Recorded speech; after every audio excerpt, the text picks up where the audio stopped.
E aí, meus queridos alunos, como é que vocês estão? Eu espero que vocês estejam bem comigo, tá? Tudo bem, graças a Deus, né? Vamos aqui para mais uma lição nossa aqui, né? Falando sobre Jó, né? História de Jó, que é uma coisa que a gente aprende bastante, né? E em específico aqui hoje a gente vai tratar sobre o capítulo 19. O capítulo 19 ele tem um versículo que é extremamente conhecido, porém, vocês vão ver só mais pra frente lá com a Lara, só tô dando um pequeno spoiler, porque eu tenho certeza que tem um versículo aí que né, vocês conhecem bem. Enfim, vamos lá. Recapitulando, gente, Jó era um cara temente a Deus, né? Pegando aqui só o contexto todo. E aí, Deus ficava feliz, né? Se agradava de Jó. E aí, de repente, chegou o diabo e falou assim, cara, olha, esse cara aí só tá te servindo porque porque ele é rico, ele tem família e tudo mais, a vida dele é perfeita, então é por isso que ele te serve, cara. Se você tirar essas coisas dele, ele vai parar de servir. E aí Deus permitiu que Deus tirasse, né, sua família e todos os seus bens aí da noite pro dia. E mesmo assim Jó não pecou contra Deus, né? Então o diabo chegou de novo e falou assim, mas é porque ele também tem saúde, né? Se você tirar a saúde dele, ele não vai te servir, né? E acabou que Deus permitiu que o diabo, né, tirasse também a sua saúde. Ele pegou uma doença grave, né? Aquela que machuca todo. E ele foi até expulso, né, da cidade, porque as pessoas que tinham essa doença não podiam ficar na cidade. E, e aí depois chegaram os amigos de Jó, ficaram um bom tempo aí calados, né? E quando começaram a falar, acabaram piorando a situação. E é nesse contexto aí que a gente está, ainda é Jó respondendo seus amigos, né? Então é daí que a gente vai partir, ok? Uma das respostas de Jó. Antes, só para vocês saberem assim um pouco, né? Eu imagino que vocês já passaram por uma situação chata que eu passei muito na minha adolescência e passo até hoje, que é ter uma espinha na cara, né? É muito ruim quando a gente tem uma espinha. Inclusive eu tô com uma aqui, ó, aqui na testa, né? Mas eu na minha adolescência tinha bastante na cara mesmo. Nossa, no nariz era um sofrimento sem fim, cara. Sabe aquelas que quando você espreme assim, cara, voa assim no vidro, até trinca o vidro se deixar? Eu tive bastante dessas, sempre incomoda bastante. A gente fica com bastante vergonha quando a gente está com uma espinha, né? Mas querendo ou não, a espinha ela é extremamente contornável, né? Sei lá, depois de um tempo ela some, passa os produtos lá, vai na dermatologista. Tem gente que passa maquiagem, né? Enfim, é extremamente contornável, apesar dela nascer na cara, geralmente, assim, né? Mas existem algumas outras doenças que são mais complicadas, né? É, a, a lição aqui dá um exemplo aqui de uma doença chamada psoríase, né? Umas imagens aqui vocês vão ver, né? Que ela é bem horrorosa, né? É bem ruim, você imagina tendo assim, né? E um a cada três adultos, né? Que tem essa doença começaram com sintomas antes dos 18 anos, né? Por que eu tô falando isso? Essas pessoas, né, que começaram com essa doença ainda na adolescência tiveram diversos problemas de relacionamento social, né?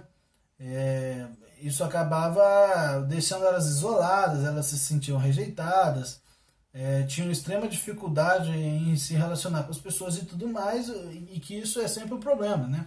Não só isso, mas pessoas com vitiligo, dermatite também passam pela mesma situação chata, né? De isolamento social devido a uma doença física, deixando essas pessoas extremamente incomodadas, né? Então, Jó estava passando pela mesma situação. Ele estava todo ferido no seu corpo, não tinha como esconder isso, né? Então a gente vai ver algumas queixas de Jó, porque ele estava passando sobre isso, né? Rejeição e algumas acusações sem motivo. No capítulo 19, do verso 1 ao 5, a A gente vai ler aqui, eu vou ler ao meio da revista atualizada, porque eu até às vezes uso a nova e atualizada, tá, gente? Mas eu acho que a revista atualizada dessa vez, eu acho que ela é melhor para a gente usar aqui, tá? Então vamos lá. Então Jó respondeu: Até quando afligireis a minha alma e me quebrantareis com palavras? Já 10 vezes vituperastes e não vos envergonhais de injuriar-me. Né? Embora haja eu, na verdade, errado, comigo ficará o meu erro. Se quereis engrandecer-vos contra mim e me argueis pelo meu opróbrio, sabei agora que Deus é que me oprimiu com a sua rede, me cercou, né? E vamos lá, né? Vituperastes é insultar, tá, gente? É uma forma de insulto, só pra... eu acho que é a única palavra aqui mais difícil, né? Afligir é atormentar, acho que não saiu, né? Eu acho que não tem nenhuma outra palavra que é muito complicada não, né? Opróbrio também eu acho que, se eu não me engano, tem a ver com vergonha, né? Então, se quereis engrandecer-vos, né, contra mim e arguis pela minha vergonha, tá? Também pode ser substituído aqui. Apesar dessas palavras mais difíceis, gente, eu acho que aqui ela foi mais enfática, né? Eu acho que a lição deve ter tomado até mesmo como base esse texto, beleza? Aqui, Jó estava iniciando o seu 6º discurso contra seus amigos, né? Se defendendo dos seus amigos. E ele expressa, né, de forma bem direta, né, como as acusações dos seus amigos, né, estavam ferindo, né? Eles acabaram não ajudando Jó, né? Pois as suas palavras estavam afligindo a sua alma, né? Aqui, né? Então, a gente vê aqui no capítulo 2, exatamente, no verso 2, até quando afligireis a minha alma? Então, a alma de Jó estava se sentindo aflita pelo discurso dos seus amigos, né? Então a gente tem que aprender a observar bem as palavras que a gente está usando com os nossos amigos, né? Às vezes a gente tá com as melhores das intenções querendo ajudar, né? E às vezes a gente usa algumas palavras que acabam surtindo o efeito contrário, né? E então você estava querendo ajudar e você acabou machucando ainda mais essas pessoas, né? Pessoas que amamos muitas vezes, né? Sem perceber. Então, no verso 4, Jó ele admite que errou, né? A gente vê aqui, né? Embora haja eu, na verdade, errado, comigo ficará meu erro. Apesar dele ter admitido que errou, ele não entendia, né, que as coisas, né, que aconteceram em sua vida, né, foram consequências de um pecado específico, né, que era geralmente um dos argumentos ali dos seus amigos, né. A prova disso, né, é o fato de que pessoas, né, com erros semelhantes, né, ao que os amigos de Jó, né, o acusavam de ter cometido, não eram punidas, né? Como ele estava sendo punido. Então, no fundo, né, os amigos de Jó estavam mais preocupados, né, em mostrar que eram melhores do que ele, do que em ouvi-lo, né, e tentar consolar, né, o que isso é um grande problema. E Jó também passou por um silêncio de Deus, né? Vamos ler aqui do 6 ao 12, né? Para a gente ver isso. Sabei agora que Deus é que me oprimiu e com sua rede me cercou. Eis que clamo, violência, mas não sou ouvido. Grito socorro, porém não há justiça. O meu caminho ele fechou e não posso passar.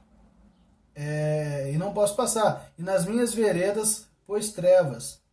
Da minha honra despojou e tirou-me da cabeça a coroa.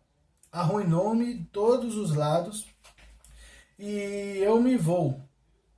E arrancou-me a esperança como uma árvore. Inflamou contra mim a sua ira e me tem na conta de seu adversário. Juntas vieram suas tropas, prepararam contra mim o seu caminho e se acamparam ao redor da minha tenda. Então, gente, depois de ler essa lição, o que acontece? Lá no capítulo 2, né, Jó, ele diz que Deus é que estava controlando essa situação e ele estava completamente certo, né? Mas ele errou ao concluir, né, que Deus estava irado com ele, né? No 19:11 ele fala assim: inflamou contra mim a sua ira e me tem na conta de seu adversário. Então ele achou que Deus estava irado com ele, né? E isso estava errado, né? Deus ele estava bastante satisfeito, né? Pelo modo como Jó estava se portando em meio a tanta dor e sofrimento, né? Depois de ler aqui, a gente vê algumas ações, né, que Jó atribuiu a Deus e que são contra ele, né? Então vamos lá. No verso 6, ele vai falar que Deus o oprimiu, né? Isso mesmo. No verso 7, né, que Deus não o ouvia, né? No verso 8, Deus fechou as possibilidades para livrá-lo. No verso 9, Deus acabou com sua honra e prestígio. O verso 10, Deus arruinou sua vida totalmente, tirou até a sua esperança. E também nos versos 11 e 12, né, a gente vê que Deus se irou e o fez seu inimigo, né? Então, assim, gente, a gente pode observar, né, que nos dias de hoje, diversas pessoas ainda pensam dessa mesma maneira, né? Essa mesma maneira que eu tô falando que Jó, né? Então, será que existe alguma verdade, né, nessas conclusões? Né? Não sei se a gente pode tentar, talvez, parar para refletir um pouco sobre isso, né? O que a gente tem que pensar é o seguinte: quando a gente está passando por momentos de aflição, né, qualquer espera, sem dúvida, parece uma eternidade, né? Então, diante de uma aflição, sabe, é bem fácil chegarmos a algumas percepções, né, e conclusões precipitadas, né, acerca do que está acontecendo. Então, sem dúvida, às vezes você mesmo já se pegou fazendo isso, né? Por ter que esperar demais alguma resposta, a gente acaba sofrendo pela ansiedade ali, tirando conclusões erradas dessas coisas, né?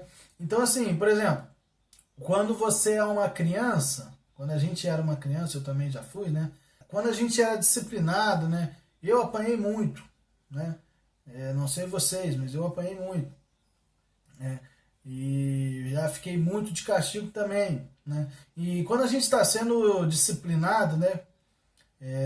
Ou quando a gente é obrigado a fazer coisas, né, pelos nossos pais, a gente tinha dificuldade, né, em entender que aquilo lá era por amor, era feito por amor, né?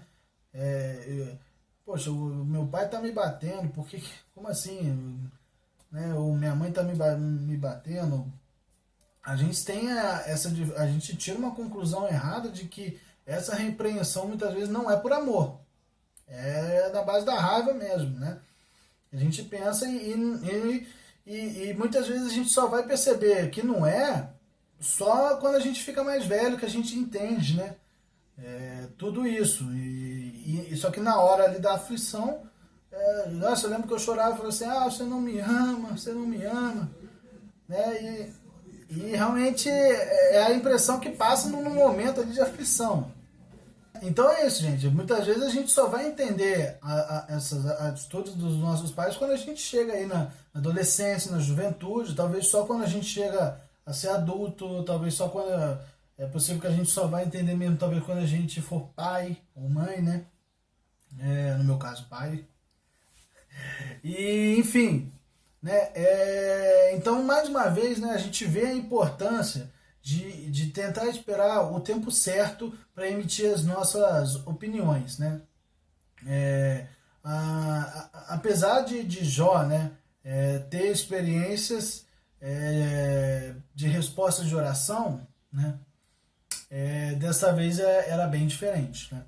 Então é isso aí, tá, gente? Agora vou deixar aí com a Lara continuar aí com vocês, né? O capítulo 19, tá? Espero que vocês tenham entendido aí até aqui, aprendido alguma coisa.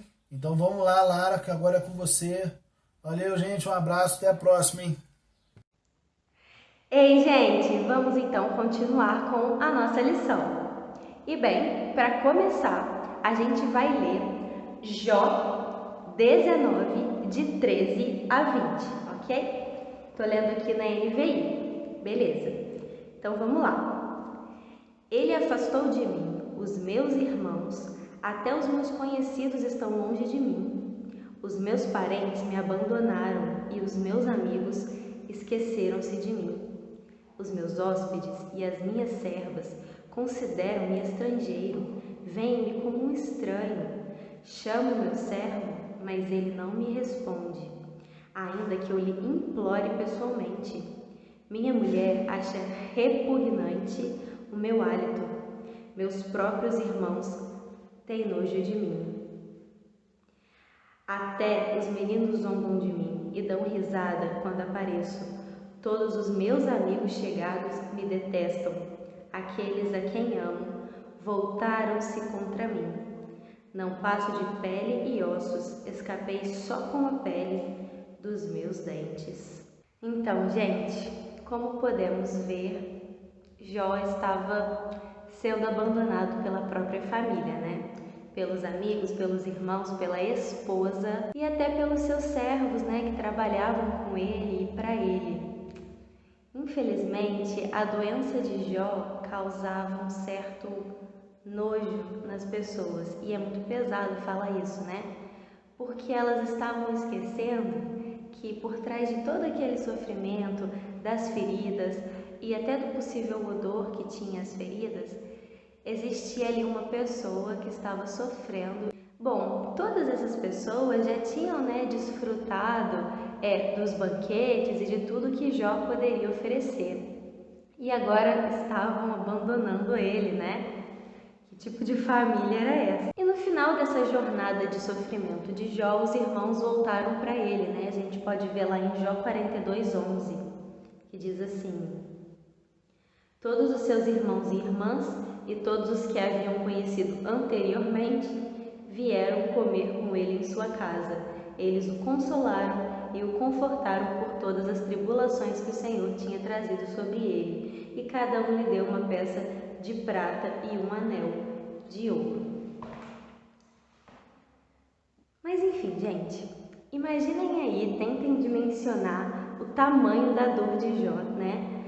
Ao ser desprezado pelas pessoas, né, que ele amava nesse momento aí de dor. Essa sensação de rejeição não é nada agradável. Mas vamos ver como foi a reação de Jó, né, diante de tudo isso. E vamos continuar lendo aí o capítulo 19 e ler aí os versículos 21 a 27, que diz assim: misericórdia, meus amigos, misericórdia, pois a mão de Deus me feriu. Por que vocês me perseguem como Deus o faz? Nunca irão saciar-se da minha carne?